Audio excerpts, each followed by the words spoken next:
I had a feeling it was going to happen at some point in time. I'm kind of surprised that it happened as quickly as it did, but the Chicago Bears have traded Brandon Marshall to the New York Jets. Yeah, it happened. And I can imagine that a lot of Bear fans are going to have puzzled looks on their faces and be kind of befuddled as to why this deal was happening, in particular when you look at the compensation that the Bears got from the New York Jets. Well, let's look at this from the Chicago Bears standpoint first. Brandon Marshall had to go. That's not a knock on the guy necessarily, but he had to go. When you acquire somebody like a Brandon Marshall and the baggage that he brings with and the type of personality that he brings with, you do that under the premise that you're going to contend relatively soon, because that makes it in part excusable for you to be able to put up with some of the stuff that he does bring to the table off the field and in the locker room. Well, we most certainly know for the Chicago Bears after 2014, if you didn't know already, that this is a team that is nowhere close to contending. They are a long ways off from that, and the rebuilding project has officially begun. When you look at a guy like Brandon Marshall, who carries a big cap figure, knowing that by the time this is a team that would maybe get competitive again or at least get to that contending stage, Brandon Marshall would clearly be on the downside of his career at maybe age 33 or 34. So when you're the Chicago Bears, you've got a new general manager coming in, a new head coach coming in, a new coaching staff coming in. Basically, you're putting in place the infrastructure for an entirely new organization in many, many ways. You have to clean house sometimes, and you have to be able to bring in your type of people and get rid of the type of people that are not going to be a part of the process long term.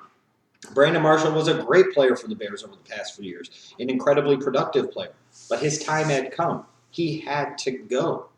And while I'm a little bit surprised that the Chicago Bears were only able to get a fifth-round pick from the New York Jets, maybe in part because the trade market for Brandon Marshall was soft, maybe in part because a lot of teams thought that the Bears might end up just releasing Brandon Marshall, the Bears were still able to get something. Now, I'm a little concerned about the fact that 3 years ago, they gave up a pair of third-round picks to get Brandon Marshall. Now, 3 years later, they could only turn him around and get a fifth-round pick out of a guy who is still clearly a number one type of wide receiver at the National Football League level.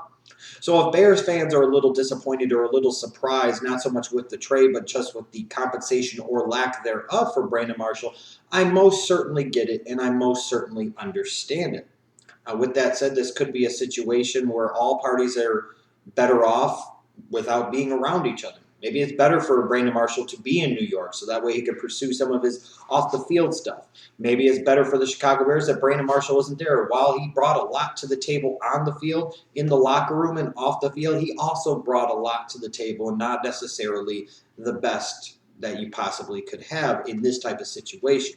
And I'm sure a lot of Bears fans, most especially me, were hoping that if anybody was going to get traded first, that it was going to be Jay Cutler. Well, let's cross our hearts and pray to God that that will be happening soon enough.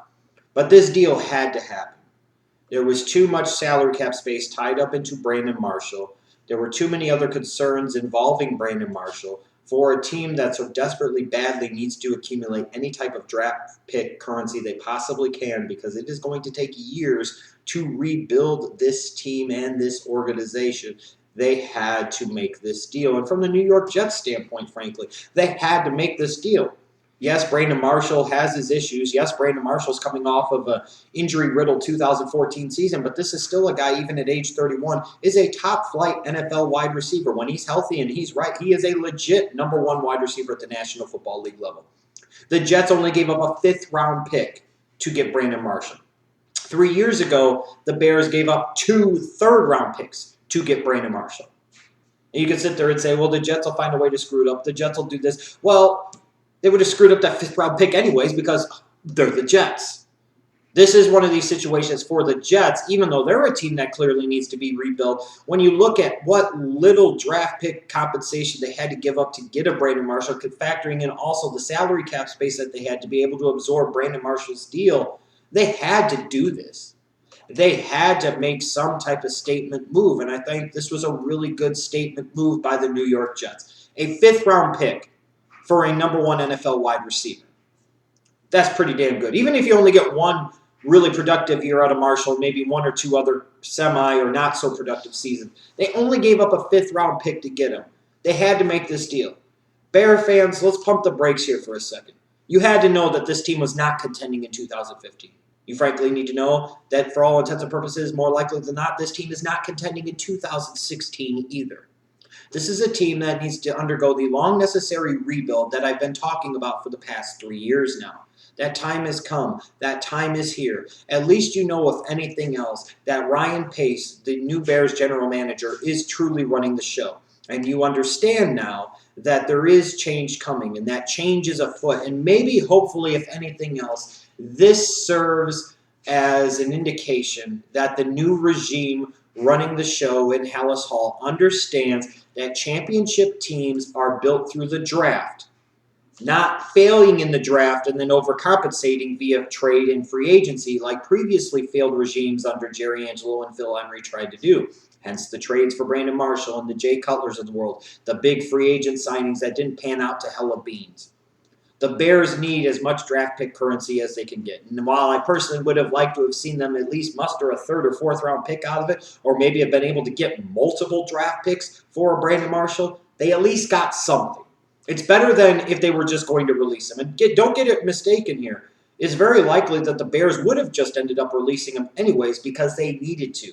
They had to. Brandon Marshall couldn't possibly be brought back into this situation in 2015. This entire locker room, this organization needs to know that Ryan Pace is the one running the show and calling the shots, and that John Fox is in charge of that locker room. And as long as you had Brandon Marshall there, both of those things were going to be in question and potentially in serious jeopardy. So Bears fans, just calm yourselves down. There's no reason to really panic. This team fucking went 5-11 with Brandon Marshall any damn ways last year. So what are they really missing out? What are they really losing out on by trading him? They went 5-11 with him last year. Even though, yes, he missed different games and different stretches of the season and was not as effective because of injury, who's to say that he wouldn't be again in 2015? They went 5-11. This is an old, bad team that will take years to rebuild. If you don't like this, you're probably not going to like this offseason, because most certainly there are going to be some other big changes coming for the Chicago Bears, and hopefully, like in the case here with Brandon Marshall and trading him off to the New York Jets, it'll be a change for the better, for not only the Bears, but frankly for all parties involved.